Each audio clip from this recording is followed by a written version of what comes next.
Bom dia, mãe! Hoje a gente vai ter uma aula sobre a Primeira Guerra Mundial.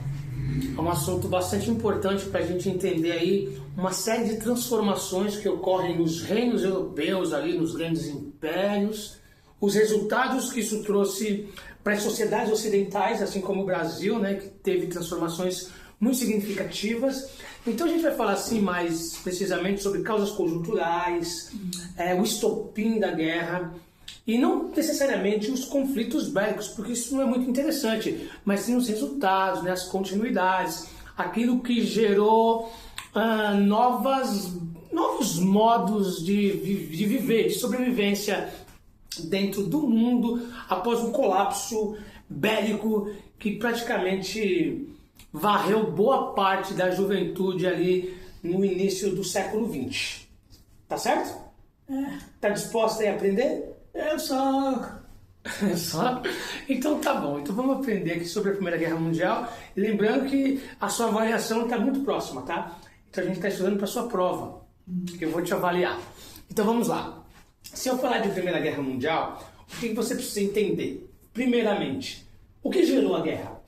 Eu sei. Então me pergunta. O povo, obrigado. Exatamente, foi uma briga do povo. Mas me pergunta, o que aconteceu? Por que teve uma guerra? Sim, também não sei. Mas me pergunta aí para eu te responder. Por que teve a guerra? Isso, me questionou.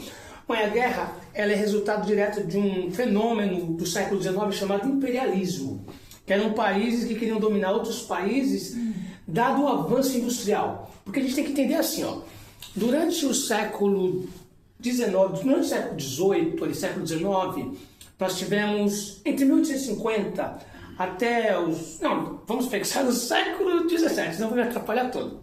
Século XVIII. Nós tivemos a hegemonia da Inglaterra como grande revolucionária das indústrias. Então elas forneciam materiais produzidos, assim, industrializados, para praticamente o mundo inteiro. Só que com o avanço das tecnologias industriais, países como a Bélgica, Holanda, Estados Unidos, Japão, entre outros, começaram a se industrializar também. E aí criou-se necessidade do quê? Matéria-prima, público de consumo, trabalhadores, vamos dizer assim, desqualificados, mas com mão de obra bem barata.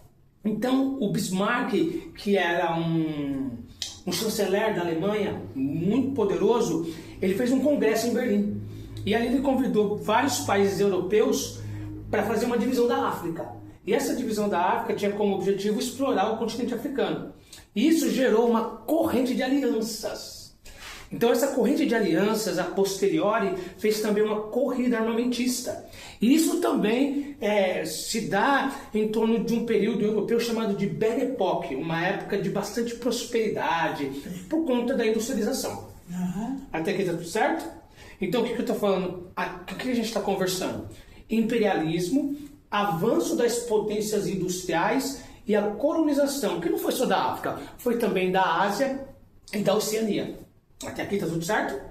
Então vamos lá.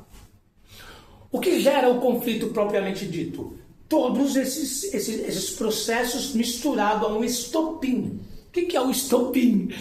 É o assassinato do Francisco Ferdinando, arquiduque austríaco da família dos Habsburgo, da Áustria-Hungria, um império poderosíssimo. Esse império era muito forte, muito poderoso à época. Aí ele foi para Bósnia e Herzegovina, resolveu um problema lá em Sarajevo. Ele resolveu o problema de uma ponte que fazia entre o Iraque ali, Berlim, que passava ali pelo Oriente Médio. É isso, mais ou menos isso aí, para não ficar muito confuso. Então ele foi defender pessoalmente um interesse que pertencia aos povos germânicos. E ali em Sarajevo ele foi assassinado pelo Gravilo Príncipe, um membro de um grupo chamado Mão Negra, que matou ele e a Sophie, que era a esposa dele. E foi muito louco esse acontecimento aí. Porque na verdade eles estavam fazendo uma passeata lá, cheio de carruagens chiques. Aí começou um monte de bombardeio, estouraram umas bombas. Eles tentaram se libertar, entraram numa viela lá e o cara que estava lá tomando um cafezinho pegou um calibre 32 e deu um tiro nele e na esposa dele. Isso foi uma tragédia, mãe. Por que você acha que foi uma tragédia? O cara matou simplesmente o príncipe austríaco, que seria o futuro imperador do Império Austro-Húngaro. Aí, a Áustria-Hungria cobrou da Sérvia os responsáveis pelo assassinato do Francisco Ferdinando. Quando a negativa de apresentar esses assassinos, ou esse assassino, ou propriamente a instituição lá, a Mão Negra, que era um grupo de radicais, promoveu o quê? O início da guerra. Porque já tinha, claro, o imperialismo, as correntes de aliança, a corrida armamentista, e o Francisco Ferdinando sendo assassinado foi o que faltava para uma eclosão de uma guerra que atingiu todas as sociedades humanas. E uma coisa interessante quando a gente fala de Primeira Guerra é o seguinte: a gente fala assim, Primeira Guerra Mundial, né? Como se tivesse todo mundo brigando num conflito bélico. E não é isso. Não foram todos os países que foram para a guerra, mas todos foram afetados culturalmente, socialmente, economicamente. Por isso que é um abalo global. Por isso que é chamada de Grande Guerra, e a posteriori vai chamar de Primeira Guerra Mundial, porque até a Segunda Guerra era só uma grande guerra. Até aqui tá tudo certo? Tá legal? Então tá bom, então vou continuar essa historinha aí. O que se dá ao início da guerra? É uma declaração, né? Você tem uma declaração de guerra por parte da Áustria-Hungria, e vai entrar a Alemanha, França, Inglaterra, porque tipo assim, como eu costumo explicar isso na escola,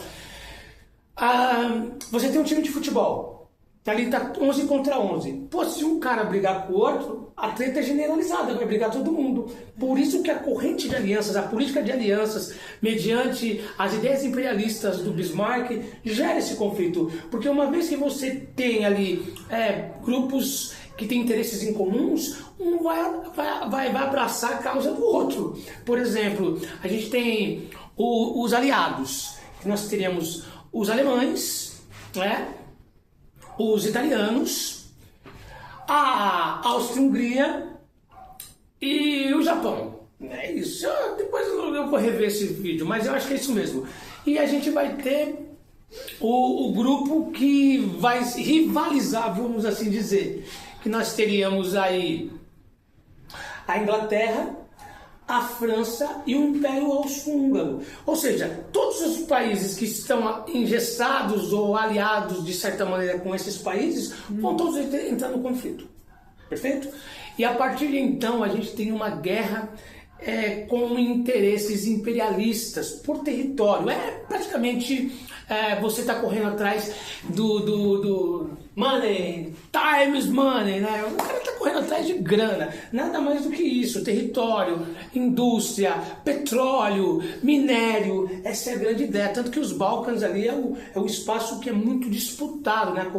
Tem até anteriormente uma guerra ali na região da Península Balcânica, que a gente pode gravar uma aula futuramente. E como que se desdobra essa guerra, né? O que acontece a partir do momento que essa guerra é declarada? A Alemanha, ela vai lutar em dois frontes. Ela vai lutar contra os russos no fronte oriental e contra a França no fronte ocidental. Então a Alemanha está muito bem preparada por conta do quê, né? Por que a Alemanha é tão importante nesse conflito?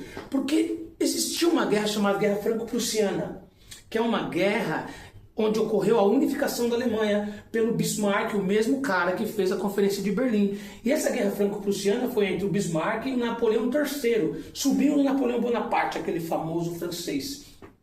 E nessa Guerra Franco-Prussiana, a Prússia, que era uma província dos reinos germânicos, unificou, criou a Alemanha e sentou a porrada na França e humilhou a França no Tratado de Versalhes. Então a gente pode entender que a Alemanha ela tem um revanchismo contra os franceses.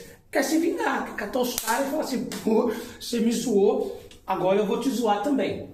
Entendeu? Então a gente tem que tratar esse revanchismo também como uma causa conjuntural. A Guerra Franco-Prussiana é muito importante para a gente entender tanto a parte da unificação da Alemanha, quanto a rivalidade que se cria entre franceses e alemães, o que vai depois ditar o Tratado de Versalhes no término da guerra. E a guerra ela se dá em dois momentos. Uma guerra de movimento. Então, por exemplo, eles estão se movimentando para ocupar territórios, e como houve uma corrida armamentista, as pessoas não entendiam, porque na verdade ali a gente no começo do século XIX não tinha tantas informações, você tinha um ultranacionalismo, as pessoas se tornando patriotas e nacionalistas ao extremo, isso sendo aprendido nas escolas, justamente porque, nossa, que coceira na cabeça. Gosta muito. Mas tá bom, daqui a pouco a gente vai tomar um banho e eu vou lavar seu cabelo. Vamos continuar lá. Mas tá bom que quando você está coçando o cérebro, você está manipulando o cérebro, tá melhorando o seu poder de absorção dessas ideias. Tá certo? Depois eu vou te perguntar tudo o que eu tô falando. Eu não sei nada. Não, você vai saber que eu tô te falando. Aí, o que acontece? A guerra, ela se desenvolve, então, sobre dois frontes de batalha, e ela tem essa questão da guerra de avanço e a guerra de trincheiras. A guerra de trincheiras é o seguinte, mas os caras cavam uns buracão assim, e eles ficam todos entrincheirados. Por quê? Porque não dava mais para avançar. Os caras acreditavam que eles estavam todos preparados, né? Os soldados, eles iam para a guerra achando que a guerra ia acabar rapidinho, porque eles realmente fizeram uma corrida armamentista, teve a Belle Époque, a Revolução Industrial. Esses países estavam muito ricos, eles compraram armas ao invés de investir em conhecimento, educação, tecnologia, paz universal. Mas o mundo é estúpido, né, meu? Bom, resumidamente, então você tem uma guerra de movimentos, uma guerra de trincheiras. Essa guerra, no primeiro momento, ela vai tendo um avanço dos alemães de forma bastante significativa. Até porque ele estava lutando em dois frontes.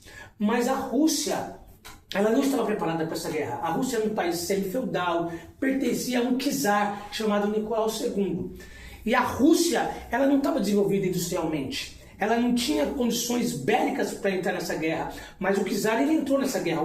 O tanto que vai derrubá-lo, né? Mas, na verdade, o czar Nicolau ele já começa errando desde 1905. Quando a gente for falar sobre a Revolução Russa, a gente vai falar desse cara, porque ele faz ele comete um crime contra a humanidade. Em 1905, as pessoas, por conta de uma guerra que a Rússia implementa contra o Japão, né? Olha que interessante, a Rússia vai brigar com o Japão numa guerra chamada Guerra da Manchúria. E o Japão, uma ilha pequenininha, ganha da Rússia um gigante, porque a Rússia é gigante, é o maior território do mundo, né? O território russo, que a gente pensando assim, não só em nível populacional, claro que em população hoje a China é muito maior, mas o território russo é o maior do planeta. E o Japão é só uma ilha, e o Japão senta o pau na Rússia, ganha a Guerra da Manchúria, isso gera uma crise econômica na Rússia. E aí as pessoas vão reivindicar lá no Palácio de Inverno, para o czar, pão, trabalho, liberdade, então eles estão reivindicando trabalho, comida, essas coisas. Aí o Exército Vermelho mete bala nos caras, né? O Exército Russo. O Exército Vermelho vai vir com Trotsky depois. Aí senta bala nos caras, mata um monte de gente, tanto que é chamado de Domingo Vermelho. Morrem centenas de pessoas ali na Praça de Moscou. No Palácio de Inverno. Muito bem. Por conta disso, a Rússia não estava preparada para esse conflito, mas ainda assim o Nicolau II entrou nessa guerra. Há muitas baixas. Alguns livros eles dizem que foram aproximadamente 4 milhões de mortos só russos. Significa, mãe, que não teve praticamente uma família que não perdeu um ente querido. Porque a guerra ela tem um mal que é desnecessário. A guerra ela faz com que parte dessa juventude, estudantes, trabalhadores, tenham que ir para os campos de batalha. E aí eles abandonam os campos de consumo, os polos produtivos, ou seja, os latifúndios, as indústrias, as fábricas, o comércio, porque a juventude está indo para a guerra. Ficam velhos, crianças e mulheres, né? Então, os russos querem que a Rússia saia dessa guerra porque está todo mundo perdendo seus entes. Imagina, eu vou por uma guerra, você ia gostar? Imagina se eu vou lá para a guerra e morro. Quem ia cuidar de você? É brabo, né? Você não ia ficar com raiva do presidente? Imagina o Lula entra numa guerra e aí eu vou para a guerra e morro. Você votava nele de novo? Então é isso que aconteceu. Que bom que você entendeu. As pessoas ficaram com raiva do czar. E por conta disso vai ocorrer na Rússia uma revolução.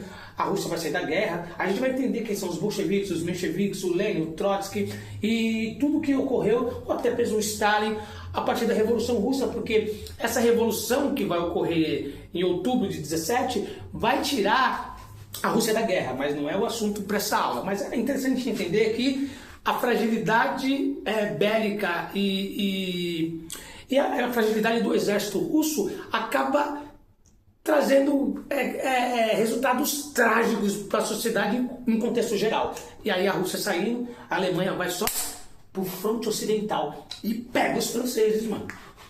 Nessa hora, a gente precisa entender quais foram as motivações que levaram os Estados Unidos da América a entrar nesse conflito. Porque os Estados Unidos, ele é o investidor, ele é o grande investidor, ele é o cara que coloca dinheiro nessa guerra, você entende? Então o dinheiro dos Estados Unidos está patrocinando a guerra e é o que vai fazer os Estados Unidos se tornar uma grande potência econômica mundial, mãe.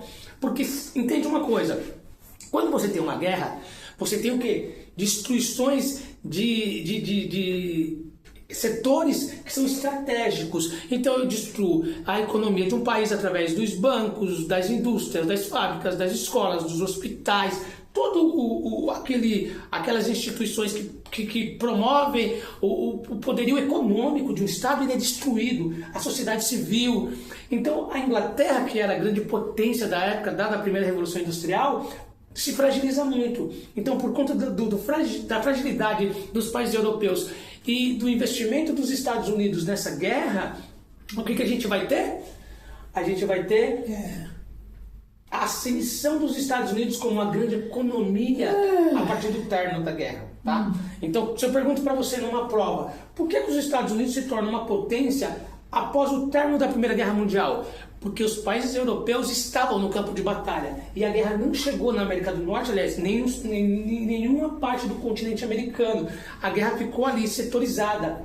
Ela ocorreu exatamente na Europa, então fragilizou as economias inteiras, até porque depois os Estados Unidos vai ser responsável por reconstruir essas economias, essas indústrias, e isso que vai fomentar a economia norte-americana, vai produzir para o mundo inteiro, né? Depois a gente vai entender a Belle Époque americana, mas isso aí é outra aula. Tá entendendo tudo? Aí sim, vai tirar 10 nessa prova. Mãe, o mais importante para a gente entender o conceito da Primeira Guerra Mundial não é entender os conflitos, quantas pessoas morreram, porque muitos livros eles debatem entre 8 e 10 milhões de pessoas, até mesmo a Segunda Guerra, que alguns dizem 50, 80 milhões, né? Então a gente não tem dados específicos, mas umas 10 milhões de pessoas foram mortas entre soldados, civis, mulheres, crianças. É uma tragédia humanitária, fora a fragilidade que gerou nesses países, a fome que depois foi arregimentada por conta da destruição de vários polos industriais, a partir do momento em que o latifúndio também foi comprometido, porque você não tinha trabalhadores mais suficientes para manter a agricultura funcionando, já que o mundo também era bem rural nessa época. Pois muito bem, como que se dá o término desse conflito, né? Primeiramente, os Estados Unidos entram na guerra. Os Estados Unidos entram na guerra novinho, né? Porque eles não estavam na guerra, né? Então, quando eles perceberam que a França ia se dar muito mal e a Inglaterra também ia se dar muito mal, e ele era o grande investidor, ele entra nesse conflito. Qual que é a justificativa? O bombardeio de cargueiros, né? Navios americanos que foram bombardeados por navios alemães. Mas esses cargueiros norte-americanos carregavam armas para entregar para os aliados. Então, qual que é a grande questão? A Alemanha tinha motivos para torpedear os navios. E claro que eles estavam num conflito. E aí, graças a esses bombardeios, os Estados Unidos declaram guerra à Alemanha e entra na guerra. E isso aí é fator crucial para a conclusão desse conflito. Porque os Estados Unidos estavam muito bem armados, os soldados estavam bem alimentados, novinhos. Imagina, os caras estavam de 1914 até 1917, aproximadamente, entrincheirados. E você sabe o que é uma trincheira? Um buraco insalubre, cheio de rato, de corpos em decomposição. As pessoas não tinham comida, viviam dentro de lamas, tinham muitas vezes mutilação de órgãos, porque era completamente insalubre, passavam fome. Foi um momento assim da vida. A vida humana, ela foi completamente desrespeitada. É uma desqualificação humana muito radical. E aí há um término, né, um processo de rendição da Alemanha, que é chamado de Acordo de Paz Sem Vencedores, né? Porque a Alemanha não tinha mais como combater, e por conta disso os Estados Unidos acabam saindo dessas negociações, e aí vem o papel da França, o que a gente vai chamar de revanchismo francês. A França faz um tratado no Palácio de Versalhes, onde foi também feito lá o término da Guerra Franco-Prussiana, e acaba penalizando a Alemanha por todo conflito. Então ela pune a Alemanha, por exemplo, diminuindo seus soldados, diminuindo as armas, pedindo que ela pague indenizações para todos os países que perderam esse conflito.